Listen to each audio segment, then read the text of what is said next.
E aí, fi, beleza? É nós aqui, ó. Eu aposto, garotão, que você não sabe o que significa isso aqui, né? Desse manto alvinegro. O Botafogo é o único tetracampeão carioca. 32, 33, 34 e 35. Você não sabia disso? Eu aposto que você não sabia disso. E outra coisa, o Botafogo e o Santos, ambos foram os times que mais deram jogadores para a seleção brasileira. Além do mais, o Botafogo foi campeão pela primeira vez em 1907 do título carioca, dividindo com o Fluminense. Se você não sabe, procura no seu Google. Mas não é sobre isso que eu vou falar, que deveria até ter uma aula em especial sobre a estrela solitária.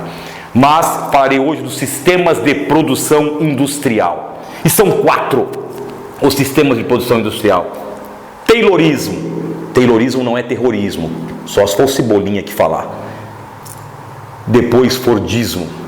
Depois o famoso Toyotismo. Depois o Volvismo.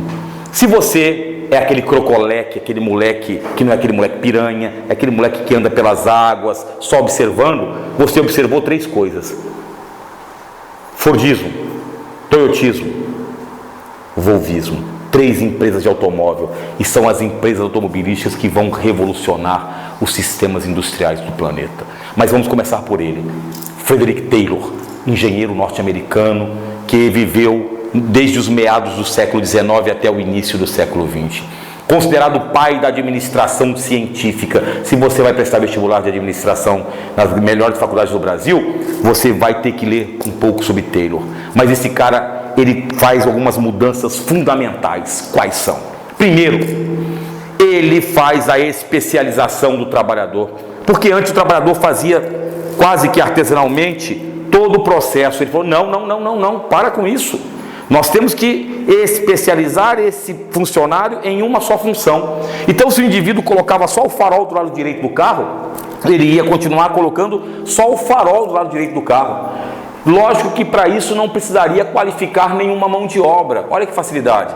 Mas ele especializou e melhorou o que para as empresas? Melhorou, logicamente, otimizou a produção, diminuiu os custos e aumentou a produção das empresas. Depois de ele fazer essa especialização, ele criou uma coisa chamada economia de movimentos. Economia de movimentos. Se o indivíduo pega uma peça X daqui e vai passar para o indivíduo e começa a conversar, olha, eu acho que, sei lá, tal, e passa, e demora 10 segundos, ele fala, não, para a conversa, vamos racionalizar, métodos científicos, não métodos empíricos. Eu pego o farol, coloco aqui, de 10 segundos que eu levei 3, olha a vantagem, sem conversa, tendo uma supervisão, um controle muito grande.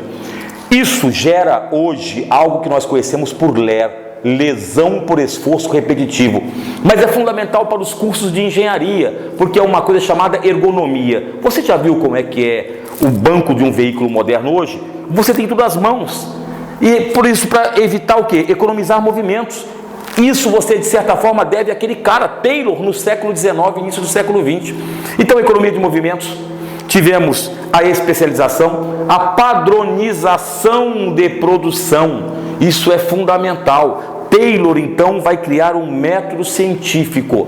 É lógico que, de certa forma, reduz as jornadas de trabalho que eram muito grandes. É só você pegar o vídeo do tio Raul para ver ele falando das jornadas de trabalho que até crianças trabalhavam.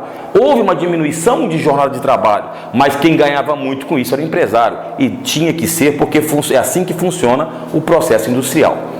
O segundo já é Henry Ford.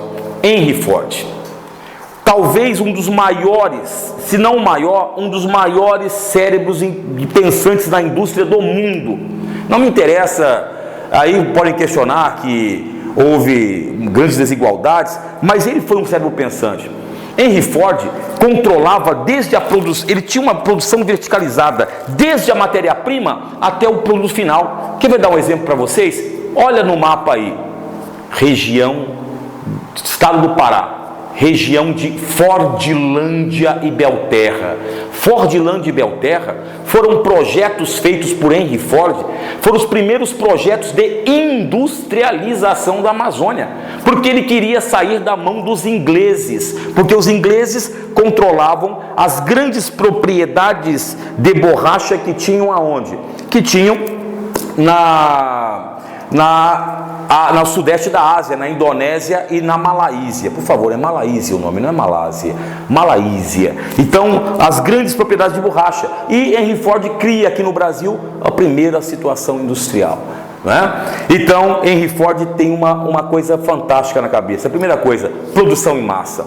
Começa a produzir cada vez mais. Eu vou ganhar na quantidade.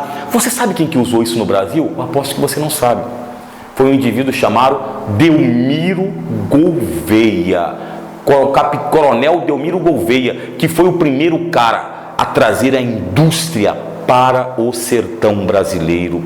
Então ele fala sobre isso, a questão de aumento de produção em massa, e aí Henry Ford tem uma ideia fantástica, a esteira.